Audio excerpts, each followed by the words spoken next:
छोटे शहर के बड़े सपने। कबीर एक छोटे शहर का लड़का था। बचपन से ही बड़े बड़े सपने देखता था। कंप्यूटर उसका पैशन था। उसने बीसीए किया। सोचा था किसी बड़ी कंपनी में जॉब करेगा, मजेदार प्रोजेक्ट्स पर काम करेगा, दुनिया बदल देगा। नौकरी मिल भी गई, सॉफ्टवेयर इंजीनियर बन गया। खुशी का ठिकाना न रहा, लेकिन काम बिल्कुल भी मजेदार नहीं था। दिन भर बस ई बुक्स पढ़ने को मिलती थी। शुरू शुरू में तो मजा आया, नई नई किताबें पढ़ने को मिल रही थीं, लेकिन धीरे धीरे बोरियत होने लगी। कबीर कुछ नया करना चाहता था, कुछ ऐसा जो चैलेंजिंग हो, कुछ ऐसा जो उसे संतुष्टि दे। तभी उसके मन में अपनी खुद की कंपनी बनाने का ख्याल आया। नौकरी करते हुए ही कबीर ने अपना पहला बिजनेस शुरू कर दिया। एक आईटी लर्निंग सेंटर खोला। सोचा था बच्चों को कंप्यूटर सिखाएगा। शुरुआत में तो बहुत उत्साह था। 6 बच्चे आने भी लगे थे, लेकिन धीरे धीरे मुश्किलें आने लगीं।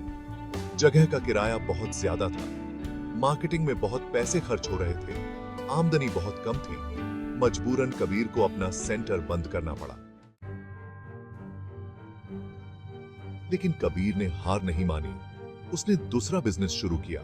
नाम रखा 7 कोर आईटी सॉल्यूशंस। इस बार कबीर कंपनीज को आईटी सॉल्यूशंस देता था। कुछ क्लाइंट्स मिल भी गए, कमाई होने लगी। लेकिन किस्मत को कुछ और ही मंजूर था। एक क्लाइंट से झगड़ा हो गया, मामला कोर्ट तक पहुंच गया। सेक्शन 4। तकनीक के दांव पेंच कबीर अब थक गया था। उसने 7 कोर आईटी सॉल्यूशंस भी बंद कर दिया। कुछ समय के लिए उसने एक एनजीओ ज्वाइन कर ली। सोचा था समाज सेवा करके मन को शांति मिलेगी, लेकिन यहां भी उसे संतुष्टि नहीं मिली। एनजीओ का काम उसे बहुत धीमा लगता था।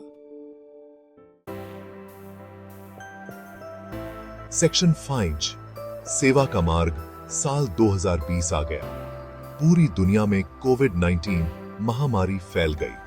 कबीर ने नौकरी छोड़ दी थी, घर पर खाली बैठा था। उसने फ्रीलांसिंग शुरू कर दी, ऑनलाइन प्रोजेक्ट्स लेने लगा। कुछ समय के लिए सब अच्छा चला, लेकिन फिर उसे धोखा हो गया।